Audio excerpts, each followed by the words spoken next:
এমন একটি ভিডিও বানানোর জন্য আমি মোটেও প্রস্তুত ছিলাম না। আজকে আমার পরীক্ষা ছিল, তো আমি পরীক্ষা দিয়ে এসে যখন মাত্রই ফোনটা হাতে নিলাম, তখন আস্তে আস্তে বিভিন্ন নিউজ সামনে আসছিল। অনেকেই লেখালেখি করছিল যে তাসকিন মদ খেয়ে কাউকে বেধড়ক পিটিয়েছে। আমি তখনও এটা বিশ্বাস করতে পারিনি। আমি ভাবছিলাম এটা হয়তো ফেক, এটা হয়তো সত্য না। আমি অপেক্ষা করছিলাম যে অফিসিয়ালি কোনো নিউজ দেখি আমার সামনে আসে কিনা। এরপর একে একে ফ্যান্সি, তারপর যতগুলো স্পোর্টস নিউজ আছে তারা সবাই প্রকাশ করতে শুরু করলো। আমি দেখে তখন আসলে হতবাক যে তাসকিনকে দেখে মনে হয় না যে সে সিগারেট খায়, কিন্তু সে মদ খেয়ে মাতলামি করে তার ছোটবেলার বন্ধুকে ধরে নিয়ে এসে গাড়ির ভিতর পিটিয়েছে। এটা তো সেই বহু দূরের কথা। তাসকিনকে দেখলে মনে হয় কত সুন্দর একটা ছেলে, কত ভালো, কত ভদ্র।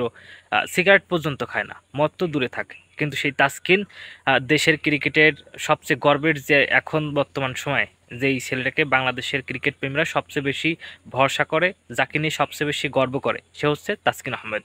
সেই তাসকিন আহমেদ কিনা এমন একটি কাজ করলেন, এটা আসলে মানুষ স্বপ্নেও ভাবতে পারছে না। কিন্তু দিন শেষে এটাই সত্য। তাসকিন আহমেদের বিরুদ্ধে যে ঘটনাটা ঘটেছে, তাসকিন আহমেদের বিরুদ্ধে যে রিপোর্টটা করা হয়েছে, তাসকিন আহমেদের বিরুদ্ধে যে মামলাটা করা হয়েছে, সেটা সত্য। এটা একেবারেই সত্য। এটা ভুয়া নয়, এটা ভুল নয়, এটা আসলে মিথ্যা নয়, এটা সত্য। তাসকিন আহমেদ সত্যি মদ খেয়ে মাতলামি করে তার বন্ধুকে নিয়ে এসেছেন, নিয়ে এসে বেধড়ক পিটিয়েছেন। এটা আসলে দেশের ক্রিকেটের কোনো ক্রিকেট প্রেমী বিশ্বাস না করলেও এটাই সত্য। আসলে আমরা যারা ক্রিকেট প্রেমী, আমরা যারা তাসকিনকে ভালোবাসি, তাসকিনকে নিয়ে গর্ব করি, তারা আসলে কখনো ভাবতেও পারিনি যে তাসকিনের মতো একটা ছেলে এই কাজটা করবে। কিন্তু দিন শেষে এটা হয়েইছে, এটা তাসকিন করেছে।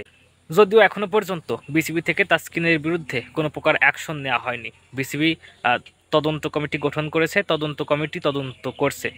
তদন্ত রিপোর্ট হাতে পাওয়ার পর হয়তো তাসকিনের বিরুদ্ধে কোনো পদক্ষেপ নেওয়া হবে। সামনে এশিয়া কাপ আর মাত্র 1 মাসের মতো বাকি আছে। এই সময়ে তাসকিনের মতো যদি একজন প্লেয়ার ছিটকে যায়, সেটা দলের জন্য খুবই খারাপ একটি বিষয় হবে।